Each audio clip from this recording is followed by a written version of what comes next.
Hier in Neu-Ehrenfeld in der Eisheiligenstraße Nummer 16 habe ich von dem 4. Lebensjahr bis zum 12. Lebensjahr zusammen mit meinem Bruder, meinem Vater und meiner Mutter gelebt. Die erste Zeit auf einem Zimmer, später hatten wir das Riesenglück und haben oben eine Dachkammer dazu bekommen.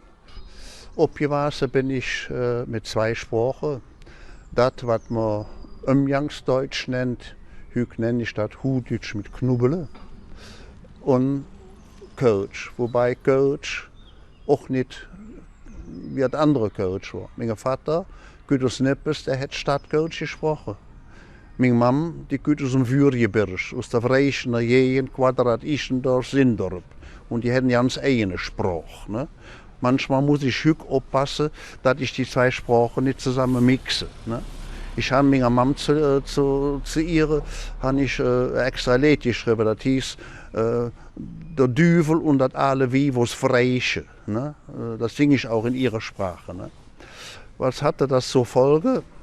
In den 48er und 49er Jahren kamen einige Leute an. Später habe ich dann erfahren, das waren Flüchtlinge aus dem ehemaligen Osten oder auch aus Böhmen und so weiter. Ne? Und die sprachen natürlich kein Kölsch. Und da haben wir Pens natürlich, wenn wir die Lück nicht haben wollten bei uns, dann haben wir natürlich nur noch Kölsch gesprochen. Also hatte Kölsch eine exklusive, ausschließende Funktion. Das ist die fiese Sicht daran gewesen. Ne?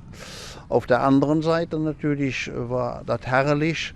Wir kamen zu der Zeit, das kann man sich gerne mehr vorstellen, da kamen noch die Leute mit den Drehorgeln und die haben gesungen und dann haben die Mütter, die Hausfrauen, die haben dann nicht gegeben oder auch zu essen gegeben. Hier kommen noch Pätschens waren vorbei. Dann hat der Opa, der hat dann mit Stöver und Blech die Pätschäppel abgekehrt und hat das Singerjahre auf die Beete getan. Das sind alles Welten, die sind lange, lange vergangen, aber das hat sich dann in unser Eins, das hat sich in das Herz und in den Kopf gesenkt. Das heißt, wir haben eine Kultur, die am Schwinden ist. Ne? Und Sprach wird immer weniger, aus dem einfachen Grund, der Lück verstandet nicht mehr. Ich habe zu Hus Kölsch gelernt und konnte dieses Kölsch auf der Straße voll weiterleben. Habe auf der Straße natürlich noch Kölsch gelernt, auch Sachen, die eigentlich zu Hause nicht so gerne gehört wurden. Ne? Das Straßenkölsch, die Straße war uns Universität. Ne? Irgendwann hat dann der Jupp Schmidt, der war der Bas, der Leiter der Akademie für uns Kölsche Sprach, hat mich dann gefragt, hör uns, Rolli, ganz Jens, nicht alles, was du so auf Kölsch gespeichert hast, gesammelt hast, im Kopf, das Ganze das in Buchform machen. Dann haben wir das gemacht. Haben wir 2 Jahre darüber gearbeitet, 2 Jahre. Und zwar haben wir dann für die Immis, haben wir dann noch 3 in Hochdeutsch gemacht. Und dann habe ich bin ein Tagebuchschreiber. Seit dem 12. Lebensjahr schreibe ich Tagebuch. Ne? Und ich habe alles, was mir wichtig war, ohne System einfach hingeschrieben. Das waren Buchexzerpte, das war ein Spruch von meiner Mom, das war ein Spruch von Freunden, von meinen Ausbildern oder irgendetwas, was mir wichtig war. Das kann auch mal ein Zitat aus einer Zeitung gewesen sein. Ne? Und da habe ich dann gewöhnt und habe das dann zusammengetragen und da sind dann doch über 3000 Dinger zusammengekommen. Ne? Also meine Mom hat immer die tollsten Sprüche gehabt. Ne? Meine Mutter war keine Feministin, auch keine Emanze. Die hat bei uns zu Hause die Butz an, die Brot hat alles ja nicht. Sie war Chef zu Hause. Ja? Ich bin in einem Matriarchat groß geworden. Und mein Vater war ein sehr kluger Mann, der hat sich dem gebeugt und ist verdammt gut dabei gefahren. Ne? Der war schon richtig der Zeit weit voraus. Ja, und meine Mom hat immer so Sprüche gehabt. Zum Beispiel, Adam muss eine Eva haben, damit er besser kümmern kann. Ne?